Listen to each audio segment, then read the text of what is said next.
जय Maharashtra public, ओम Jagtap take YouTube चॅनलमध्ये स्वागत आहे परत तुमचं. तर खूप साऱ्या मुलांना प्रॉब्लेम येतोय. काय प्रॉब्लेम येतोय? त्यांचा रिझल्ट दिसत नाही आहे. कसं काय रिझल्ट दिसत नाही आहे? कारण त्यांनी जर एंटर केलं तर प्लीज एंटर व्हॅलिड डेटा और कॉन्टॅक्ट टू युअर कॉलेज असं दाखवतं आहे. तर हाच प्रॉब्लेम जर सॉल्व्ह होणार आहे. सगळ्यात पहिले तुम्ही काय करता, रिझल्ट डायरेक्ट दुसऱ्या वेबसाईटवरून बघता. तर तुम्हाला ही प्रोसेस वापरायची आहे.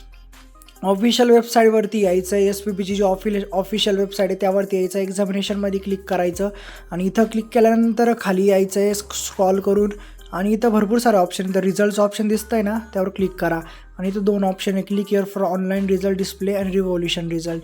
तर click here for online result असं क्लिक करायचं आणि आता इथून तुम्ही ह्या वेबसाईटवरती येत आहे. तर ह्या वेबसाईटवरती आल्यानंतर आता तुम्हाला खूप सारे जणांना इश्यू येतो आहे, तर रिझल्ट दिसत नाही आहे. तर टेन्शन नका घेऊ, तुमच्यासाठीच हा व्हिडिओ मी बनवलेला आहे. हा व्हिडिओ पूर्ण बघा, सगळी माहिती तुम्हाला भेटून जाईल. तर फॉर एक्झाम्पल घेतलं तर सेकंड इयर 2024 पॅटर्नचा रिझल्ट तुमच्यासमोर मी बघतो. तर गो फॉर रिझल्ट क्लिक करू, त्यानंतर एंटर सीट नंबर करू. सीट नंबर टाकल्यानंतर आता इथं मदर नेम, तर मदर नेम काय असेल ते व्यवस्थित टाका तुमचं आणि सीट नंबर पण एकदा चेकआउट करून घ्यायचा. तर इथं बारकोड जो आहे तो पण चेक करा. तर 97083 असा आलेला आहे. प्रत्येकाचा वेगवेगळा असतो, नाही तर तुम्ही म्हणशाल माझा असा का आला. त्यानंतर चेक रिझल्टवरती क्लिक करू. तर क्लिक केल्यानंतर बघू शकता परत तेच आले, एरर आलेला आहे. एकदम एरर असा आला आहे की प्लीज एंटर व्हॅलिड डेटा और कॉन्टॅक्ट टू युअर कॉलेज.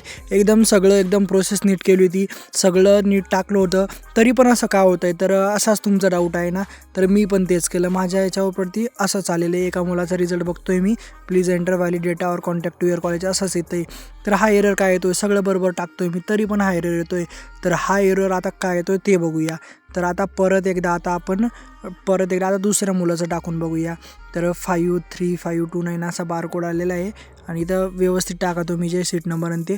परत मी सेम एकदम रिपीट करतो आहे. तर 53529 असा टाकतो आहे. त्यानंतर चेक रिझल्टवरती सरळ क्लिक करून बघूया आता काय होतं आहे.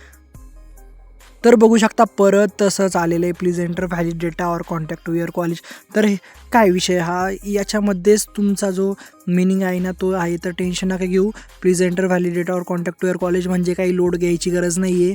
हे फक्त एक एरर येतो आहे. हा एरर तुमचा जाऊ शकतो. कसं काय? तुम्हाला काय करायचं आहे, तुमचं जे कॉलेज आहे ना, प्लीज एंटर व्हॅलिड डेटाचं टाकलं होता आणि दुसरं काय आलं, और कॉन्टॅक्ट टू युअर कॉलेज. और म्हणजे त्याच्यानंतर, म्हणजे हे जर नाही झालं तर ते 2 केसेस आहे याच्यामध्ये, हे लक्षात घ्या. हे तुमच्या लक्षात नाही येते. तर 2 केसेस, दुसरी म्हणजे कॉन्टॅक्ट टू युअर कॉलेज. तर तुम्ही सरळ तुमच्या कॉलेजला कॉन्टॅक्ट करा आणि कॉलेजला कॉन्टॅक्ट केल्यानंतर तुमची गॅजेट कॉपी असते ना, ती गॅजेट कॉपी कॉलेजकडून बोलवा. कॉलेजला विचारा, तुमची HOD सर असेल किंवा तुमचे क्लास टीचर, त्यांना विचारा की गॅजेट कॉपी बघायची मला. त्या गॅजेट कॉपीमध्ये तुमचा रिझल्ट दिसून जाईल. तर हे लक्षात घ्या. तर एवढा नॉर्मल इश्यू आहे. तर या इश्यूवरती घाबरून नाही जायचं, कारण खूप मुलं घाबरतात. प्लीज एंटर व्हॅलिड डेटा और contact to your college 2 cases इथं दिलेला आहे. तर याच्यावरूनच लक्षात येतं की आपल्या कॉलेजला कॉन्टॅक्ट करा. तर आता हे कॉलेज SND कॉलेज, जो रिझल्ट मी बघितला त्या मुलाचा, ते SND कॉलेज आहे. तर त्या कॉलेजला तो कॉन्टॅक्ट करणार. तुमचं जे कॉलेज असेल त्या कॉलेजला तुम्ही इझिली कॉन्टॅक्ट करा आणि हा अपडेट तुम्हाला आवडला तर शेअर करा.